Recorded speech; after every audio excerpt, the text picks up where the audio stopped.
Bike চালানোর সময় যদি হুট করে আপনার সামনে কোনো বাচ্চা চলে আসে, তাহলে সম্ভব হলে ব্রেক করবেন। আর যদি ব্রেক করার সময়টুকু না পান, তাহলে চেষ্টা করবেন বাচ্চার পিছন দিক দিয়ে চলে যেতে।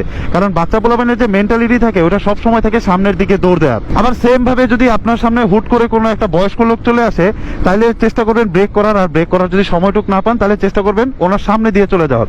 কারণ বয়স্ক লোকদের মেন্টালিটি থাকে হচ্ছে সবসময় পিছন দিকে চলে যাওয়ার বা এক জায়গায় থেমে যাওয়ার। সেম ভাবে যদি আপনি বাইক চালানোর সময় আপনার সামনে কোনো মধ্যবয়স্ক পুরুষ বা কোনো ছেলে মানুষ চলে আসে, তাহলে চেষ্টা করবেন ব্রেক করার। আর যদি সেটা নাও পারেন, তাহলে চেষ্টা করবেন জাস্ট স্লো করার। কারণ স্লো করলে সে ওইটুক সময় পেয়ে যাবে, সামনে পিছে ডাইনে বামে যেভাবে হোক সে কাটায় গুটা বের হয়ে যাবে। কারণ ছেলে মানুষের ওই এক্সপিরিয়েন্সটা থাকে। বাট যদি মনে করেন আপনার সামনে কোনো মেয়ে মানুষ চলে আসে, তাইলে ভাই ওটারে ইমিডিয়েটলি ব্রেক করেন এবং ওই জায়গায় ব্রেক করেন। কারণ মেয়ে মানুষের সামনে আপনি বাইক নিয়ে আসলে আপনি সামনে যান, পিছনে যান, ব্রেক না করলে আপনি যেভাবেই যান, ও প্রথমে ডাইনে যাবে, তারপর বামে যাবে, পারলে উপরে যাবে, নাহলে নিচে যাবে।